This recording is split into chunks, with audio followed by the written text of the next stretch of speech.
कुठल्याही माणसाच्या नजरेतनं सुटत नाहीत.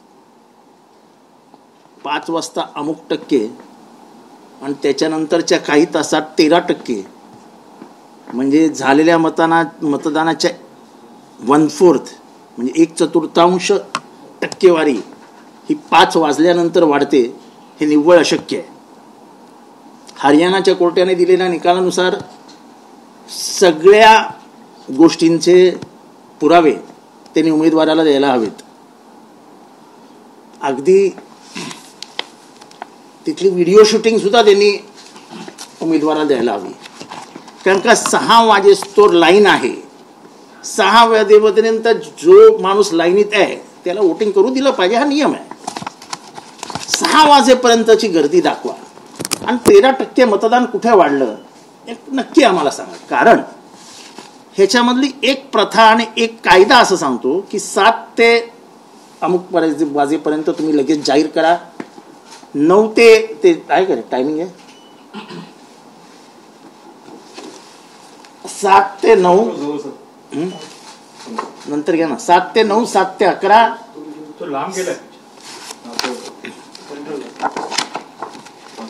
7 ते 9, 7 ते 11, 7 ते 1, 7 ते 3, 7 ते 5 आणि 7 ते 6 हे सगळं निवडणूक आयोगाने तयार करून ठेवायचं असतं. म्हणजे त्या ऑफिसर्सनी तयार करून ठेवायचं असतं.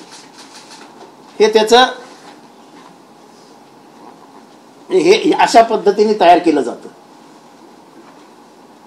आता त्याच्यातलं एक महत्वाचं म्हणजे तुम्हाला आठवतं का, तुम्ही जेव्हा मतदानाला जाता तेव्हा तुम्ही म्हणजे तुम्हाला चिठ्ठी फाडल्यानंतर तुम्ही त्याच्यावर सही करता, बरोबर आहे. त्याला 17A म्हणतात. त्या फॉर्मला 17A म्हणतात. आता भोसरीच्या इलेक्शन ऑफिसरने उत्तर काय दिलं आहे 17A मागितल्यानंतर, की निवडणूक संचालन नियम 1961 कलम 93 मध्ये निवडणुकीसंदर्भातील अभिलेखांची पाहणी व पुरवठा संदर्भात तरतूद करण्यात आली असून त्यानुसार निवडणुकीचा निकाल जाहीर झाल्यापासून 45 दिवस पूर्ण झाल्यानंतर निवडणुकी संदर्भातील 5 दस्तऐवजांची पाहणी व पुरवठा करता येऊ शकेल. 45 दिवसाच्या आत इलेक्शन हे करायचंय, पिटिशन दाखल करायचे. तुमचा 45 दिवसानंतरचा पुरवठा आमच्या काय कामाचा? सगळा घोटाळा तिथेच आहे. जर तुमच्याकडे सही केलेलं 17A फॉर्म आहे आणि आम्ही म्हणतोय की तुमच्या मतमोजणीमध्ये हेराफेरी झालेली आहे, तर तुम्ही आम्हाला 17A फॉर्म द्या. तुम्ही 17A फॉर्म 45 दिवसानंतर देऊ, 45 दिवसाच्या आत आम्हाला कोर्टात जायचंय.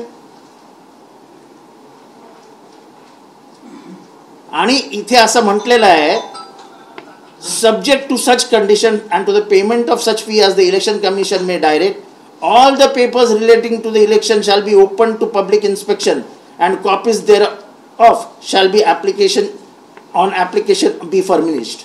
म्हणजे निवडणूक आयोगाने जो मागेल त्याला, फक्त याच्यात मी महाराष्ट्राच्या तमाम उमेदवारांना आवाहन करीन की ताबडतोब सगळ्यांनी मिळून कोर्टात जा की इलेक्शन कमिशनने 17A उघडं करा.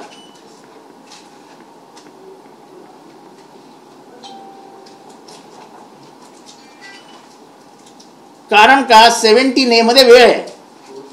तुम्ही किती वाजता सही केली आहे, किती वाजता झालंय, तुम्ही जे सांगताय की साधारण 5 नंतर 13% वोट वाढले, ते कसे वाढले ते दाखवा.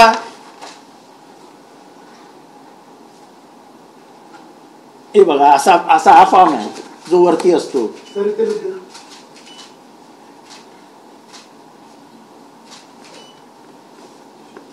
आतापर्यंत हे कदाचित दुर्लक्षित राहिलं असेल, कारण का एवढ्या बारकाईने कधी हे बघितलंच गेलं नाही. आता जेव्हा आम्हाला अभ्यासच करायला लावलाय तेव्हा सगळाच अभ्यास केला पाहिजे.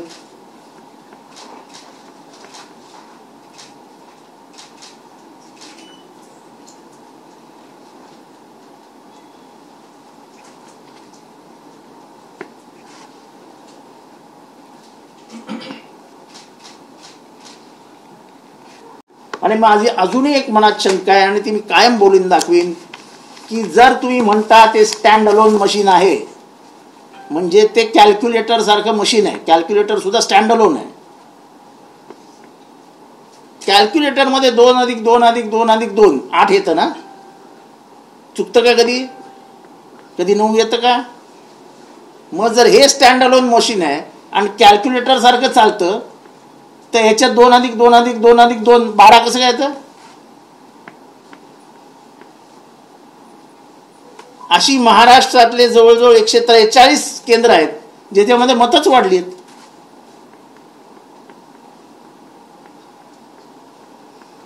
ती काय लाखोंनी मतं वाढली आहेत. ती कशी काय वाढली? कुठून वाढली? कोणी येऊन मतदान केलं?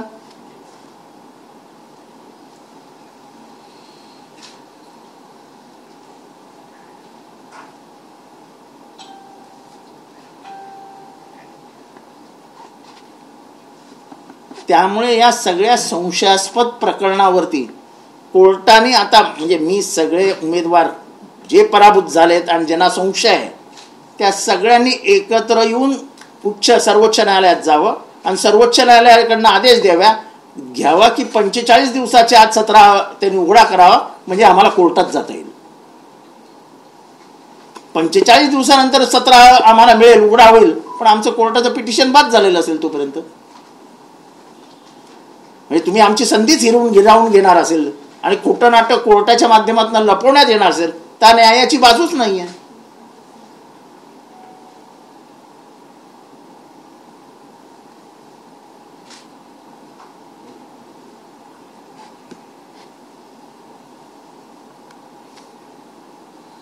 हे खास तुम्हाला सांगायचं होतं म्हणून मी हे केलेलं आहे. आणि आम्ही इलेक्शनच्या अगोदर हे नजरेत आणून दिलं होतं की मुद्दामून काही मतदारसंघातली मतं कमी केली जात आहेत आणि काही मतं ॲड केली जात आहेत. त्याच्यात आमच्या लक्षात असं आलं आहे की कोल्हापूर जिल्ह्यामध्ये कर्नाटकातली मतं टाकण्यात आली. कोल्हापूरमधली मतं कमी करण्यात आली आणि कर्नाटकमधली मतं आणून त्याच्यात टाकण्यात आली. म्हणजे निवडणुकीसारखी यंत्रणा ही फुलप्रूफ नाही हे सिद्ध होतं. पाहिजे त्याला आधार कार्ड छापून बनवून काय करतात माहित नाही, मिळतं. हे किती दुर्दैव आहे देशाचं. म्हणजे या निवडणुकीचा म्हणजे की व्यावी इलेक्शन कमिशनची की आपल्याला साधी इलेक्टोरल रोल परफेक्ट नाही करतायत. मी राहतो इथे, माझं नाव येतं तिथे. मी राहतो इथे, माझं बहीण भाऊ सगळे आम्ही इकडे राहतो. मग बहिणीचं नाव या शाळेत, भावाचं नाव या शाळेत, वडिलांचं नाव त्या शाळेत, आईचं नाव त्या शाळेत. ही कुठली मतदान पद्धती आहे?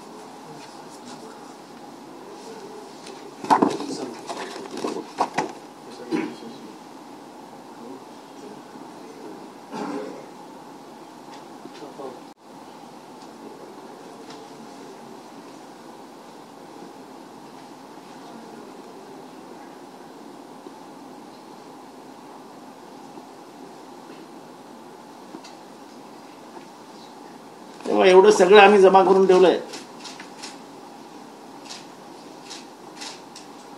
आणि हे व्यवस्थित अभ्यास करून सगळं पेपरवर आणलेलं आहे. हे सगळे गणितच आहे ना. हे काय म्हटलं रॉकेट सायन्स नाही, हे गणित आहे साधं.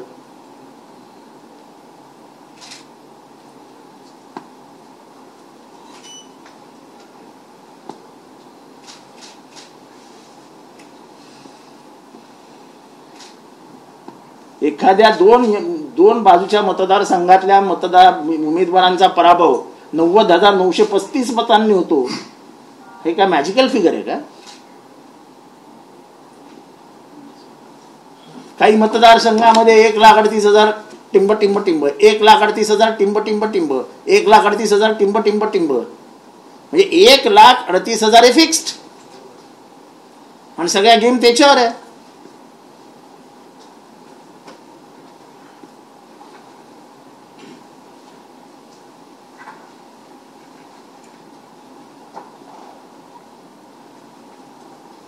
आणि असं जर कोणी म्हणत असेल की जितेंद्र आव्हाड आज का बोलतात? जितेंद्र आव्हाड 2014 सालापासून बोलतात. मी माझ्या शब्दावरनं कधी मागे येत नसतो. मी 2014 साली बोललेलो की असं आहे, मी मॅन्युफॅक्चर केलेली शिट्टी ही वाजवायची कशी? मग मीच ठरवीन ना शेवटी. तिचा आवाज कुठनं आला पाहिजे, कसा आला पाहिजे, मीच ठरवणार. आता 17C फॉर्म याच्यावर तर केंद्र अध्यक्षाची स्वाक्षरी असते. म्हणजे हा 17C फॉर्म हा सर्व दृष्टीने बरोबर आहे. मग या 17C फॉर्म मध्ये आणि मशीनमध्ये तफावत येते कशी?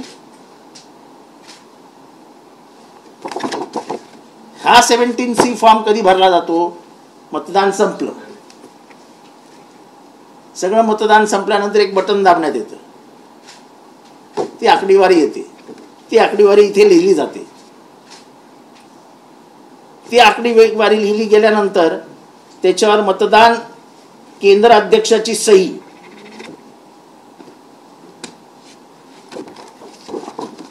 मग त्याच्यात बदल आला कसा?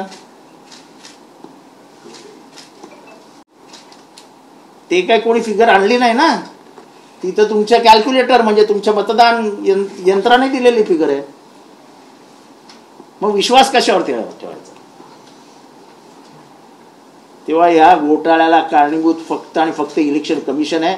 इलेक्शन कमिशनला कोणीतरी हाताशी धरून जर येऊन निवडणूक यंत्रणा राबवणार असेल तर या देशाच्या लोकशाहीला धोका आहे आणि त्यासाठी लोकांना आता रस्त्यावरच उतरावं लागेल.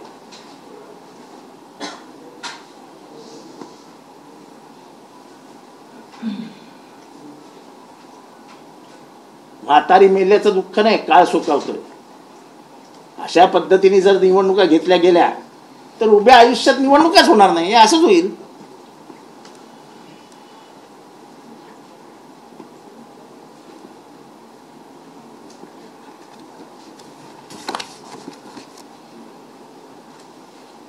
मी हे खास सांगण्यासाठी, महाराष्ट्रातल्या उमेदवारांनाही अवगत करण्यासाठी म्हणून हे सगळं दिलेलं होतं.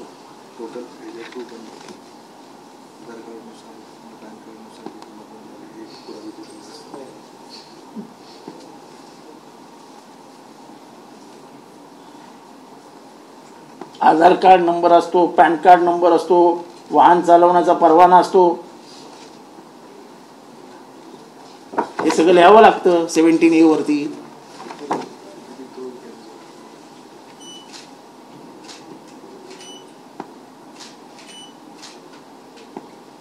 आणि मी सांगतो अर्ध्या अधिकारी लिहितच नाहीत. आतापर्यंत कधी कोणी विचारलेलंच नाही आणि आपल्याला विचारलं जाईल असं त्यांना वाटतही नाही. आता मी निवडून आलोय म्हणून मला 17A मागता येत नाही, नाही तर मीच कोर्टात गेलो असतो 17A मागायला.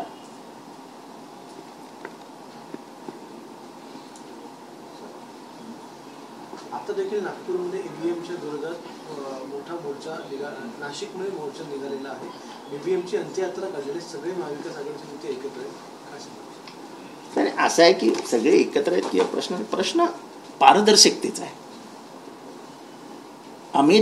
अमेरिकेसारख्या राष्ट्राने जेव्हा लोकांनी संशय व्यक्त केला तेव्हाच सांगितलं की if there is a question asked against the machine should be replaced.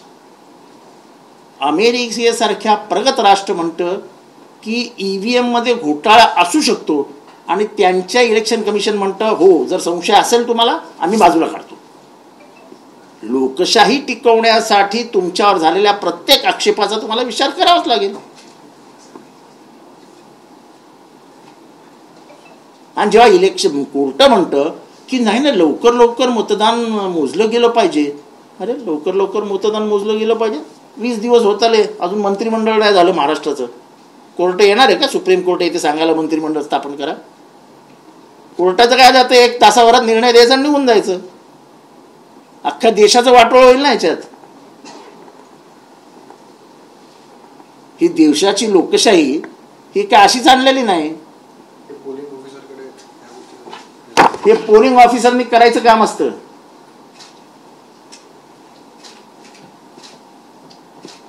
हे सगळं आतमधनं डॉक्युमेंट्स आम्ही काढून घेतलेत.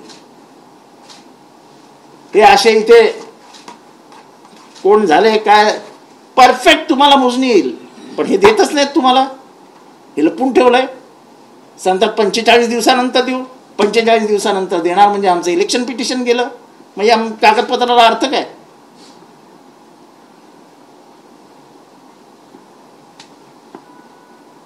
आणि जो हरियाणामध्ये निकाल लागलाय त्याची प्रत सर्व उमेदवारांनी घ्यावी आणि ती लावून मत यांच्या पुढे द्यावी, इलेक्शन ऑफिसर समोर. का एका कोर्टाचा निर्णय हा भारतभर लागू होतो. त्याला जर सर्वोच्च न्यायालयाने स्थगिती दिली तर ठीक आहे, पण सर्वोच्च न्यायालयाने स्थगिती दिली नसेल तर तो लागू होणार.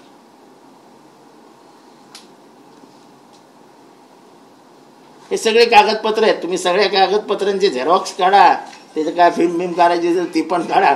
कारण का हे सगळं हे डॉक्युमेंट्स मी अतिशय डोकं लावून सगळे व्यवस्थित तयार करून अक्षर बिक्षर व्यवस्थित करून ठेवलेली आहेत. कोणालाही संशय येता कामा नाही.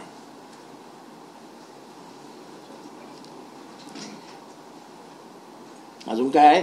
राज्यभरामध्ये महाविकास आघाडीकडून ईव्हीएम विरोधात आंदोलन केले जात आहेत, तर दुसरीकडे सत्ताधाऱ्यांकडून ईव्हीएमला हार घालून स्वागत केलं जातं. नाही, सत्ताधारी काय करतात त्यांचा प्रश्न. ते जिंकले आहेत त्यामुळे त्यांच्याबद्दल मला काही बोलायचं नाही. त्यांनी हार घालू देत. नाहीतर ते काश्मीरमध्ये काय म्हणतं ते गुलाबी रंगाचं काय म्हणतं, केशराचं दूध बीध घालून त्याला आपल्याला काय करायचं. तुम्ही प्रश्न उपस्थित केले कोर्टात जाणार एवढे सर्व प्रश्न उपस्थित केले. नाही, मला अधिकार नाही ना. मी निवडून आलेला माणूस आहे म्हणून मी महाराष्ट्रातल्या तमाम लोकांना आव्हान करतोय. तुमच्या पक्षातले जे उमेदवार पराभूत झाले चाललेत. मी स्वतः तो आपला RTI का, मी स्वतः काही RTI टाकलेत इलेक्शन कमिशनला.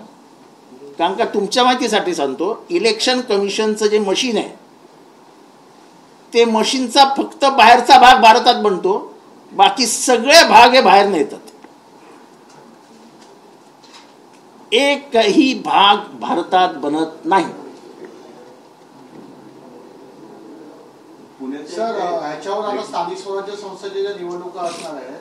त्या निवडणुकाचा ईव्हीएमच असेल तर महाविकास आघाडी लढेल का की लढेल का नाही लढेल हे शरद पवार, उद्धव ठाकरे आणि राहुल गांधी ठरवतील.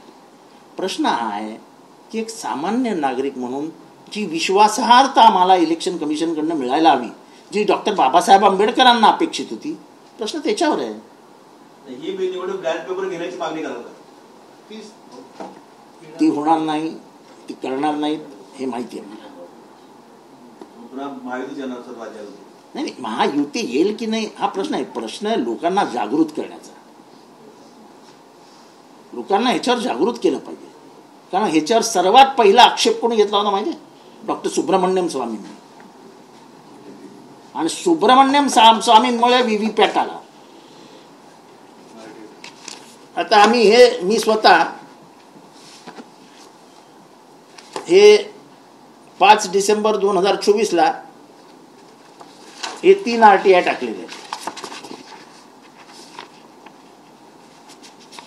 त्याच्यामध्ये मी बरंच उलट सुलट विचारलेलं आहे आणि माझ्या अंदाजाने ह्याला उत्तर ते देणारच नाहीत.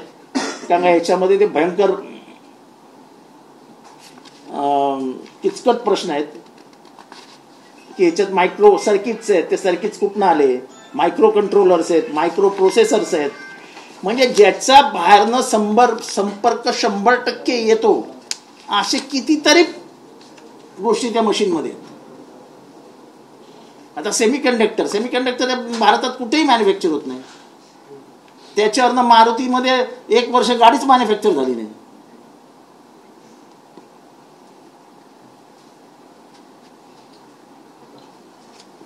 सर, काही प्रश्न आहेत. हा, बोला. समोर बोला. एक म्हणजे काल ज्या महायुतीचा आपण संदर्भ सांगतो त्यात महायुतीतले एक नेते असलेले, एक पक्ष असलेले अजित पवार काल शरद पवारांच्या वाढदिवसाच्या चांगलं आहे ना. गेले होते. त्यांच्या हृदयामध्ये जे काही प्रेम दिसतंय ते फार चांगलं आहे. म्हणजे मला त्याच्याबद्दल आनंदच आहे. पण मागच्या वर्षी ते गेले नव्हते आणि साधा फोनही केला नव्हता, याचं मला दुःख आहे. काल गेलं, माणूस बदलतो, ते बदलले, हे चांगलंच झालं, महाराष्ट्रासाठी चांगलं झालं, त्यांच्या घरच्यासाठी चांगलं झालं. पण मागच्या वर्षी ते गेले नव्हते, याचं दुःख म्हणा माझ्यासारख्या कार्यकर्त्याच्या मनात आजही आहे. शरद पवार तर तेच आहेत ना, शरद पवारांमध्ये काही बदल झालेला नाही ना. हा बदल कशामुळे झाला काय ते त्यांना, अजित पवारांना विचारा ना शरद पवार साहेबांना विचारा, मला काय करायचं. सुनंदा पवार एका ठिकाणी महायुतीचा जो निकाल आहे त्याच्यानंतरचा बदल वाटतो आपल्याला. नाही, कशाने बदल होतो माणसामध्ये सांगता येत नाही. पण मागच्या वर्षी आणि आत्ताच्या वेळेला या दोन वेगळ्या गोष्टी एकाच 365 दिवसात घडतात. त्याचं आपण कुठेतरी असं बघतो ना की हे या दिवशी घडलं आणि हे या दिवशी घडलं. सूक्ष्म नजरेने बदलणाऱ्या माणसाच्या लक्षात येतं की मागच्या वर्षी गेले नव्हते, या वर्षी गेले. सर, सुनेत्रा पवारांनी वक्तव्य केलंय की दोन्ही राष्ट्रवादींनी आता एकत्र यावं. सुनंदा पवारांनी रोहित पवारांच्या आईंनी असं वक्तव्य केलेलं आहे की दोन्ही राष्ट्रवाद्यांनी एकत्र यावं आणि आपली ताकद मजबूत करावी. पण जी भेट झाली ती राजकीय नव्हती असं देखील त्या म्हणालेल्या. असं आहे की पवार कुटुंबीय काय बोलतात ह्याच्यावरती माझ्याकडनं कधीही उत्तराची अपेक्षा करू नका.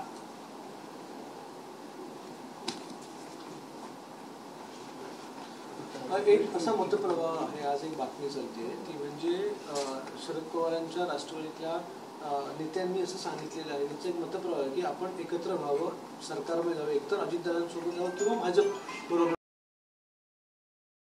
पवारांच्या राष्ट्रवादीमधल्या लोकांचा मी गेले 15 दिवस काही शरद पवार साहेबांना भेटलेलो नाही. मी कुठल्याही नेत्याला निवडणुकी निकालाच्या आधी 8 दिवस भेटलेलो आहे, त्याच्यानंतर मी कोणालाही भेटलेलो नाही. त्यामुळे नक्की पक्षात काय चालू आहे, शरद पवार काय बोलतायत, साहेब काय बोलतायत, जयंत पाटील साहेबांच्या मनात काय आहे हे मला काहीही माहीत नाही.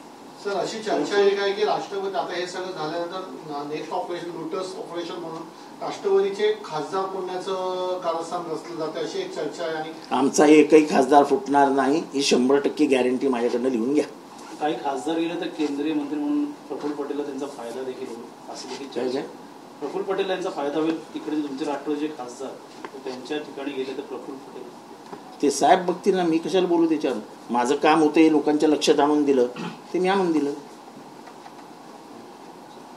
जे माझं काम आहे ते मी करतोय ना, माझं जे कामच नाही, ज्या चर्चेत मी आयुष्यात कधी सहभागीच झालेलो नाही त्या चर्चेबद्दल मी बोलू कशाला. आपण सरचिटणीस आहात पक्षाचे, आपल्याकडे पण मला या लफड्यातच पडायचं नसतं ना.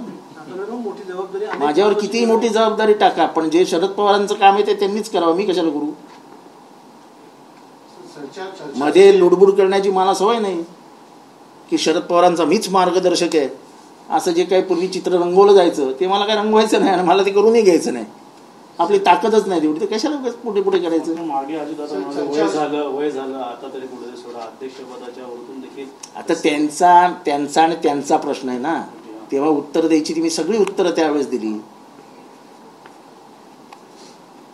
म्हणून मी सांगितलं की मागच्या वर्षी ते भेटायला गेले नव्हते, यावेळेस ते भेटायला गेले. हा जो काय आमूलाग्र बदल दिसतोय त्याचा माझ्यासारख्याला आनंदच आहे. दोन्ही राष्ट्रवादी एकत्र, कारण माझ्यासारख्या माणसाला सत्ता असो नसो मला काही फरक पडत नाही. मी सत्तेच्या राजकारणात कधी नव्हतो आणि नसीन. म्हणजे खुर्ची नाही म्हणून जितेंद्र आव्हाड वर खाली होतोय असं कधी होणार नाही. मी आयुष्यभर अँटी एस्टॅब्लिशमेंट व्यवस्थेविरुद्धच वागलेलो आहे. व्यवस्थेला म्हणजे ठणकावून सांगण्याचं कामच मी आयुष्यभर केलंय. सत्य ही सर्वस्व मी मानतच नाही. सत्ता ही लोककल्याण कार्याची राजमार्ग आहे असं म्हणणारा मी आहे. ज्या पद्धतीने महाराष्ट्राचं अर्थकारण केलं जातंय, मी आजच ट्विट केलंय की 26 जानेवारीला तुम्ही श्वेतपत्रिका जाहीर करा आणि महाराष्ट्राची अर्थव्यवस्था लोकांच्या नजरेसमोर आणा. तुम्ही लोकांच्या डोळ्यावरती काळ फडकं बांधून ठेवलंय, आणा अर्थव्यवस्था समोर. लोकांना कळू द्या महाराष्ट्राची अर्थव्यवस्था कुठल्या स्थितीत आहे. निवडणूक जिंकणं हे एक वेगळं गणित आहे. जिंकलात त्याबद्दल तुमचे हार्दिक अभिनंदन. तुमचं सरकार यशस्वी हो, महाराष्ट्र सुजलाम सुफलाम हो, काही म्हणायचं नाही. अर्थव्यवस्थेची परिस्थिती काय हे जरा लोकांना समजवा. तुम्हाला असं वाटतं का की दोन्ही राष्ट्रवादी एकत्र यावे की नाही वाटत? मला काय वाटतं हे मी कधीच बोलून दाखवलेलं नाही. मला जे वाटतं ते पवारांना जे वाटतं ते मला वाटतं. ती मला प्रश्नात पकडायला जाऊ नका. त्यावेळेस ज्या लाडक्या बहिणींवरून संपूर्ण निवडणूक गाजवली 63,000वरून अधिक लाडक्या बहिणींचा पत्ता कट झालेला आहे. नाही, अजून तर खूप पत्ते कट होणार आहेत. अजून तर खूप पत्ते कट होणार आहेत. आज मी नवीन वाचलं, काहीतरी बोगस डॉक्युमेंट ज्यांनी दिले त्यांनाही शोधून काढणार, त्यांना कोर्ट जेलमध्ये टाकणार, असं काहीतरी आलेलं आहे. आता बहिणींना जेलमध्येही जावं लागेल. चांगलं आहे, प्रगती आहे. एप्रिलमध्ये निवडणुका महापालिकेच्या होतात. आज तुम्हाला कोणी सांगितलं? तुम्हाला कोणी सांगितलं?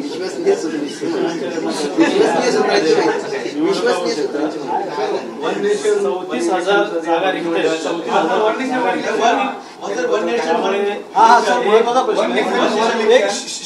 वन नेशन वन इलेक्शन कॅबिनेटने मंजुरी दिलेली आहे.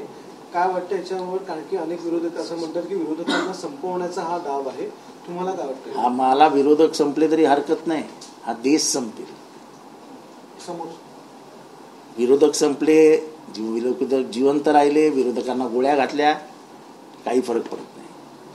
पण हे देशाचं काय, हा प्रश्न तुम्ही स्वतःला विचारा. सर, हे मागच्या दाराने संविधान संपवण्याचं दाराचं नाही का? संविधानाला किंमत काय? संविधानाला किंमत काय? संविधान मानलं असतं तर मग काय हे नवीन नवीन ते काय ते ह्याचा सर्वे करा, त्याचा सर्वे करा, या देवळाचा सर्वे करा, त्या मशिदीचा सर्वे करा, हे झालंच नसतं भारतात. 1991 साली दिलेल्या निकालाच्या विरोधात जाऊन खालचं कुठलं तरी चटर फटर JF म्हणजे जॉईंट काहीतरी कोर्ट निर्णय देतं की ह्या मस्जिदीचा सर्वे करा. अरे काय? आणि त्याच्यामुळे अख्ख्या भारतात अस्वस्थता जागी केली.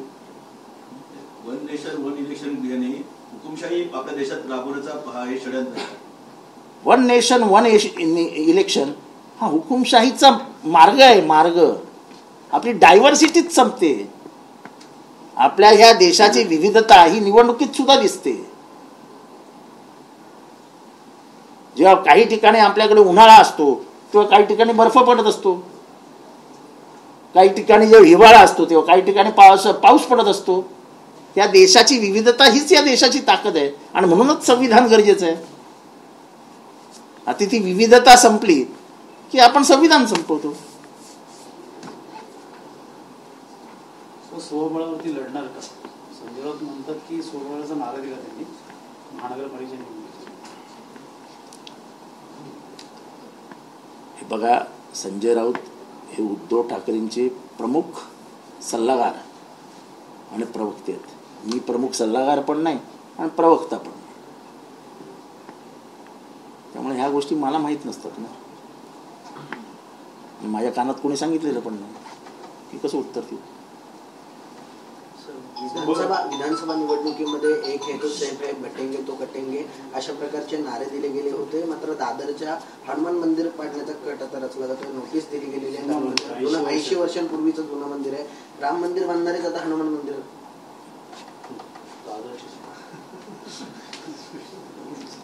मला काय बोलायचं. सुप्रीम कोर्टाने एक आदेश जारी केलाय की कोणत्याही धर्मस्थळांच्या बाबतीमध्ये त्या धर्मस्थळाची पाहणी करावी, त्या ठिकाणचं वेगळं धर्मस्थळ असेल असे मागणी असलेले कोणतेही याचिका स्वीकारू नका. हे सुप्रीम कोर्टाला काल शेवटी सांगावं लागलं सगळ्या उच्च न्यायालयांना. असं आहे की तोपर्यंत या देशामध्ये गोंधळ झालेला होता. 1991चा निकाल आहे, त्याच्या आधी 47चा कायदा आहे, आपल्या कॉन्स्टिट्यूशनमध्ये आहे की जी परिस्थिती स्वातंत्र्यानंतर देवळाची, मस्जिदीची, बौद्ध स्थानाची, धर्मस्थळांची जी काय आहे ती बदलू नका, त्याच्यामध्ये आतमध्ये खोलात जाऊ नका. आता हे आपल्या संविधानकर्त्यांना समजत होतं की याच्यात काय घडेल या देशामध्ये. उद्या जर बौद्ध धर्माने सांगितलं की चला सगळंच खणा, तर मग काय करा? कारण काय देशातला सर्वात जुना धर्म हा बौद्ध धर्म आहे.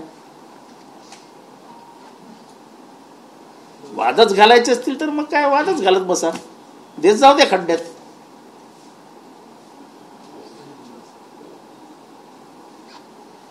त्याच्यामुळे वाद काय, आता जर हे एखादं न्यायालय आता डायरेक्ट सांगता की तुम्ही अजमेर शरीफचं सर्वे करा,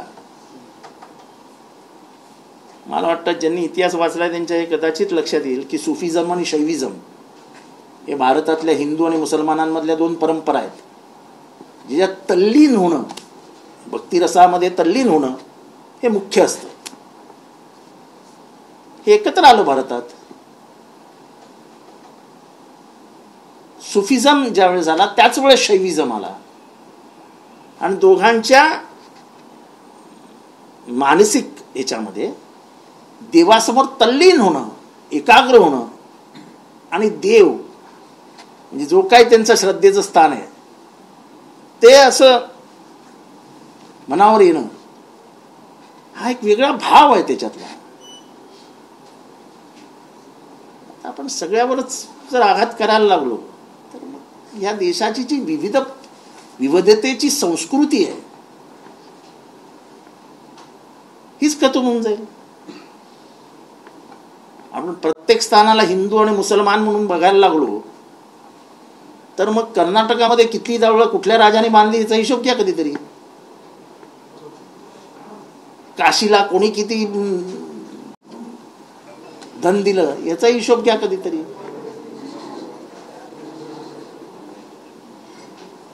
असं म्हणजे आपण एकीकडे 2020-24 म्हणजे 2400 वर्ष झाली आता जीजस क्राइस्ट नंतर. आपण जर आत्ताही ह्याच्यावरच भांडत बसणार असू, आपली इकॉनॉमी कुठे चालली त्याचा विचार करा, GDP कुठे गेलाय त्याचा विचार करा. आणि असं या देशात होत राहिलं तर आपल्याकडे परदेशी गुंतवणूक येणंच बंद होऊन जाईल. कारण का तुम्ही जर अस्वस्थ व्यवस्थेमध्ये असाल तर बाहेरचे लोक पैसे लावणार नाहीत. कारण का त्यांना पैशाचं रक्षण हवं असतं, सिक्युरिटी हवी असते. तुम्ही सिक्युरिटीच देऊ शकत नाही पैशाला, उद्या त्यांची कंपनीच जाळून टाकली तर काय कराल. मला अजूनही आठवतं की जेव्हा इथे आपल्या इथे गोमांसावर बंदी आणली तेव्हा जर्मनीच्या राष्ट्राध्यक्ष इथे भेटीला आल्या होत्या. त्यांनी सरकारला प्रश्न विचारला की आमच्या लोक हे फक्त तेच भक्षण करतात कारण का त्याच्यातनं आम्हाला प्रोटीन्स मिळतात, आणि तुम्ही जर हेच बंद केलं तर आमची लोक इथे येणं बंद होतील. प्रश्न तो नाही आहे. प्रश्न इथली विविधता जर तुम्हाला टिकवायची नसेल तर तुम्ही देशासमोर अडचणी निर्माण करता आहात.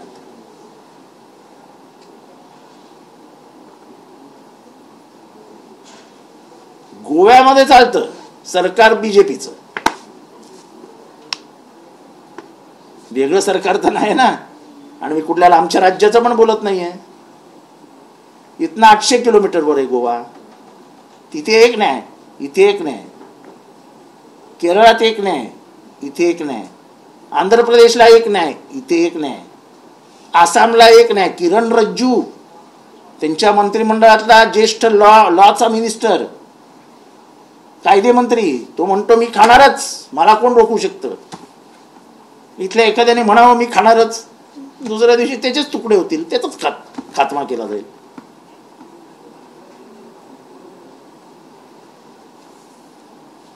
त्याच्यामुळे हे जे निवडणुकीबद्दल बोलले हे महत्वाचं आहे, बाकीचं द्या सोडून. सर मंत्रिमंडळाचा विस्तार नाहीये, बहुमताचं सरकार आलेलं आहे. गृहमंत्र्यासाठी आपल्याला काय करायचंय, आपल्याला काय त्रास आहे काय.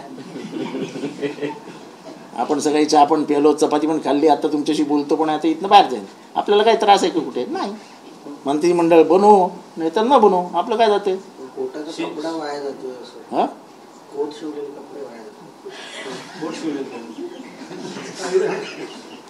पण कोट कोणी शिवलेत त्यांना मंत्री, पण ते मिळालं पाहिजे ना. ते सगळं आहे वरती, आता वर्षांच्या हातात, खालच्यांच्या हातात काही ठेवलेलं नाही. शिंदेच्या 3 ते 4 आमदारांवरती, मंत्र्यांवरती आक्षेप घेतला भाजपकडनं की हे मंत्री ऑल द बेस्ट.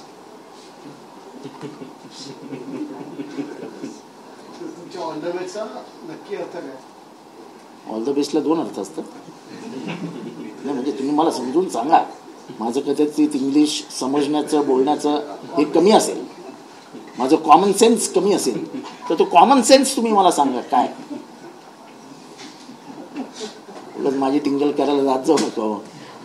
ठाणे जिल्ह्याच्या पालकमंत्र्यासाठी देखील रस्सी घ्यायचं आहे. नक्की भाजप स्ट्राईक रेटने पुढे गेले म्हणतात आणि बाले किल्ला राहिला नाही असं देखील म्हणतात शिवसेनेचं भाजप. मला कोणाच्याही किल्ल्यावरती काहीही बोलायचं नाही. सध्या वाद दुर्गाडी किल्ल्याचा चालू आहे, तिथे जा आणि तो वाघ बघा काय आहे. नको त्या किल्ल्यांवर चढू नका.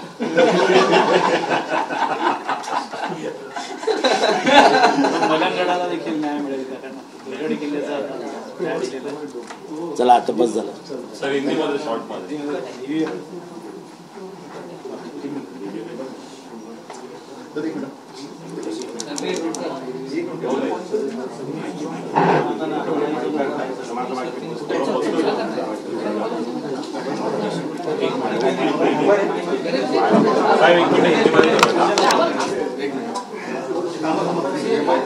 वरचा काढ, माझा पण काढ.